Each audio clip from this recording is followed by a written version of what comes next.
In the news tonight, His Majesty and the Moroccan monarch discussed means to further the historical relations between the two kingdoms, in addition to regional developments.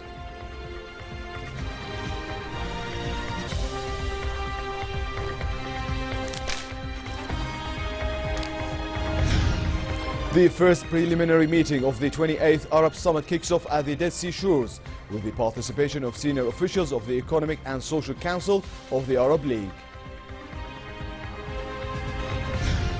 And the United Nations says fighting in the Syrian capital has cut 300,000 people off from humanitarian aid, and pauses in the conflict are needed to let aid convoys in. Good evening and welcome to the news at 10. His Majesty, the King and Moroccan King Mohammed VI highlighted the importance of the Arab Summit that will be hosted by Jordan next week. During talks in Rabat, the two leaders affirmed the need to reach a joint Arab vision to address challenges facing the Arab nation. They also stressed the importance of taking practical measures to develop joint Arab action in order to achieve the interests of the Arab nation. The talks focused on means to strengthen the ties between the two countries and expand cooperation in various domains. The King and the Moroccan monarch opened in the Moroccan capital King Mohammed VI Museum for Modern and Contemporary Art. The two leaders toured the museum, where oil paintings, sculptures and photos are being displayed.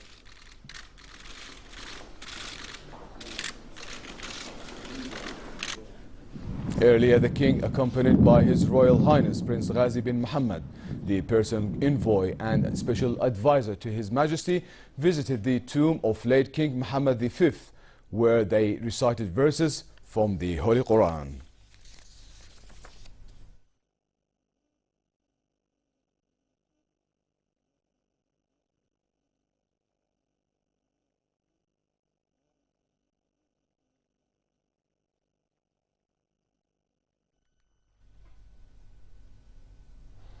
His Majesty the King made a telephone call with British Prime Minister Theresa May, in which he condemned the heinous terrorist attack which took place in London and claimed lives of innocent people. During the telephone conversation, the King reiterated Jordan's support to the United Kingdom in its efforts to fight terrorism. He also spoke about Jordan's support to international efforts to combat terrorism and enhance peace and security in the world. The first preliminary meeting of the 28th Arab Summit kicked off at the Dead Sea Shores area with the participation of senior officials of the Economic and Social Council of the Arab League. Secretary General of the Ministry of Industry, Trade and Supply, Yusuf Shamali, said potentials, location and resources of the Arab nation prompt us to boost economic cooperation as well as investments. On inter-Arab trade, he said it falls short of the aspiration of Arab peoples and called for removing hurdles that face Arab trade.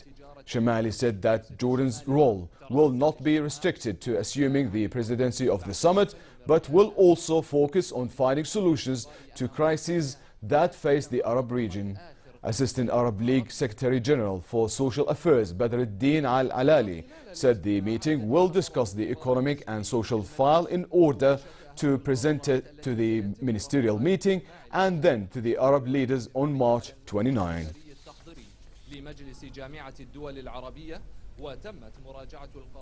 Minister of State for Media Affairs and Communications and Government spokesman Mohammed Al-Momani said the upcoming Arab Summit has its political importance as well as its economic, social and developmental impact. In a press conference held at the Arab Summit's Media Center at the Dead Sea Shores, Momani said Jordan managed to add the issue of refugees and displaced to the agenda of the meeting of the Arab Economic and Social Conference. This issue will also be presented to the Arab leaders during their summit meeting next week, the minister added. On Iraq, the minister said that Jordan supports the Iraqi government's efforts to fight terrorism, while noting Arabs will support Iraq to maintain its sovereignty and territorial unity. As for Syria, the minister affirmed that Syria's flag and seat are still available, while voicing hope that parties of the Syrian conflict would solve their disputes to allow Syria to take part in the future summits. Ambassador at the Ministry of Foreign Affairs and Expatriate Affairs, Reem Alauddin, said the meeting of the senior officials of the Economic and Social Council of the Arab League in the Dead Sea area agreed on a number of draft resolutions. The resolutions will be presented to the meeting of the Council at the ministerial level and then to the Arab leaders taking part in the summit on March 29. Alauddin said social and economic subjects facing the Arab world figure high on the agenda of the Arab Summit agenda. The meeting, she added, also discussed the Greater Arab Free Trade Area, as it is one of the most important topics for joint Arab action that would lead to Arab economic integration, in addition to the opening of borders for Arab commodities and services. Other topics for discussion also included the issue of refugees and displaced people in light of the conflicts in the region. Jordan strongly condemned the terrorist bomb attack in the Sinai Peninsula that killed 10 Egyptian security men, including 3 officers. Minister of State for Media Affairs and Government spokesperson Mohammed al-Momani asserted the need for concerted international efforts to fight terrorism and terrorist gangs who seek to spread chaos, death and destruction around the world. He also voiced Jordan's support for Egypt in combating terrorism and offered condolences to the Egyptian government and victims' families.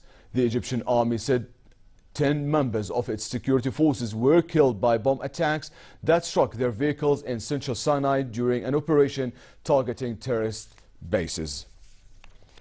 UN-sponsored Syria talks began in Geneva for a 5th round, with UN Deputy Envoy for Syria Ramzi Alauddin Ramzi having preliminary meetings with both warring sides. Formal indirect talks and bilateral meetings with the UN Special Envoy and the warring sides at the UN are expected to start tomorrow after Staffan de Mistura comes back from a diplomatic trip to the region and Moscow. Ramzi said he hoped substantive discussions would begin tomorrow. We have started today preliminary talks with the government, but we will also be speaking to the other participants during the course of the day to prepare the ground for the talks tomorrow. The meeting was useful, and we hope we will be starting substantive discussions tomorrow. The UN humanitarian advisor on Syria, Jan Egeland, said the fighting around the Syrian capital has cut 300,000 people off from the humanitarian aid. Egeland said pauses in the conflict are needed to let aid convoys in. He added the Syrian government is not allowing convoys in, and armed groups are not guaranteeing the security of aid convoys. A collective total of around 300,000 people are now in a desperate situation with no access to humanitarian relief, no escape from the fighting or the air raids, and it couldn't be worse. So we need humanitarian pauses. Supplies are dwindling. Supplies are not there anymore. The informal routes into this area was there when there was less fighting. They are gone. So they are totally dependent on our supplies. Starvation will be just around the corner unless we get there in the coming weeks. As fighting between the Iraqi forces and Daesh recently intensified, large numbers of injured civilians still remain inaccessible to medical treatment. Local families have continued to flee as their houses were destroyed during the fighting. Many of the residential houses close to the front line have been abandoned or occupied by fighters from both sides. Iraq's Emergency Response Division fired rocket-propelled mortars towards Daesh positions close to Al-Nouri Mosque in Mosul, while fierce fighting continued around the railway station. The fighting is taking a heavy toll on the civilian population of Mosul, and many of those injured cannot get treatment. The attacker who killed 3 people near Parliament in London before being shot dead was named as British-born Khalid Masood. Masood, 52, was born in the county of Kent in southeast England and was most recently living in the West Midlands region of central England.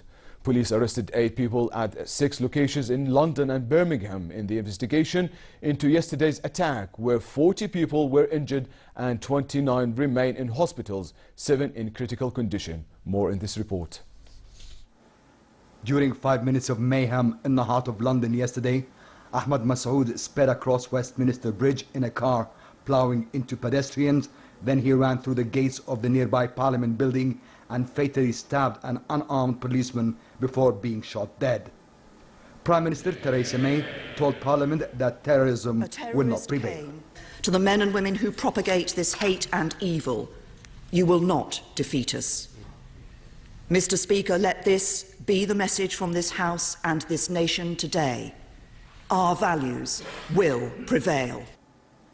Terrorist group Daesh claimed responsibility for the attack as British police launched a large investigation, prompting several arrests from different parts of the UK. There's a major police investigation, obviously, to find out exactly who this attacker was, how he got hold of the vehicle, where the vehicle has been, whether he had associates, whether anybody else was involved in that. That operation has been going on since yesterday afternoon and right through the night. That is a standard police investigation, but it is obviously a very large operation with a lot of resources being devoted to it. 7 people have been arrested so far.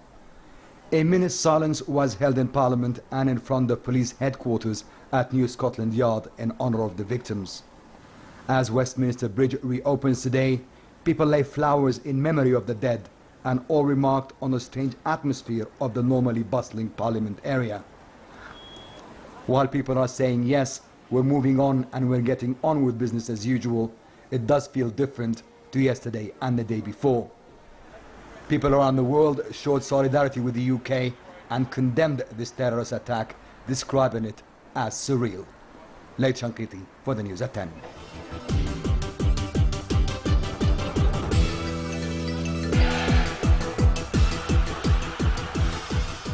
An iguana became the unlikely breakout star of the Miami Open tennis tournament when it perched on the scoreboard, posed for a selfie and ran across the court.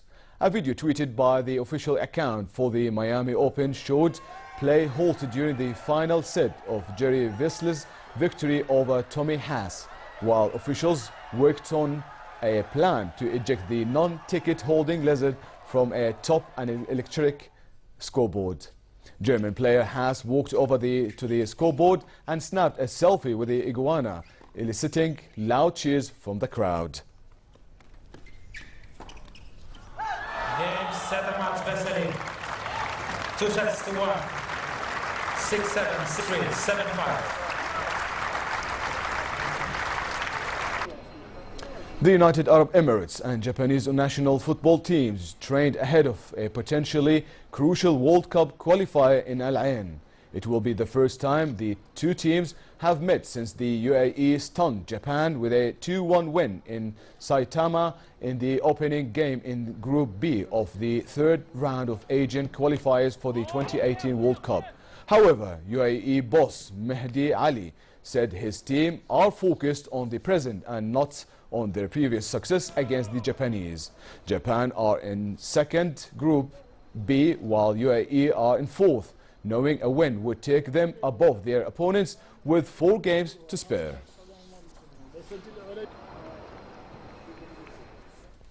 And finally, the weather forecast. Partly cloudy tonight with a chance for scattered showers in the northern and eastern parts of the kingdom, accompanied by thunder at times.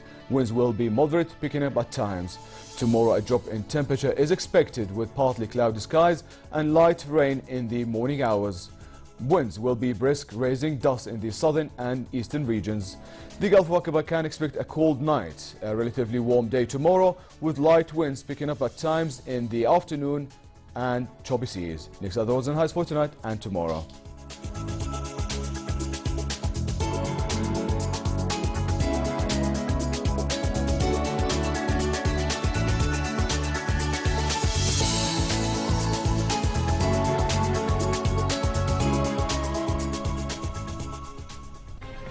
And to close, here are top stories once again.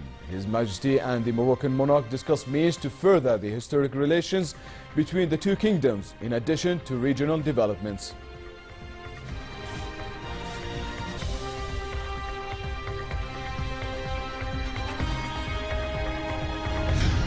The first preliminary meeting of the 28th Arab Summit kicks off at the Dead Sea shores with the participation of senior officials of the Economic and Social Council of the Arab League.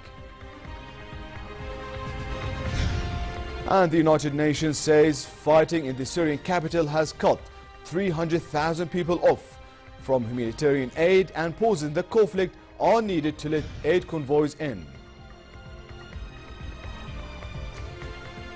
And with that, we come to the end of tonight's news. I'm Leo Balkar. Have a lovely weekend.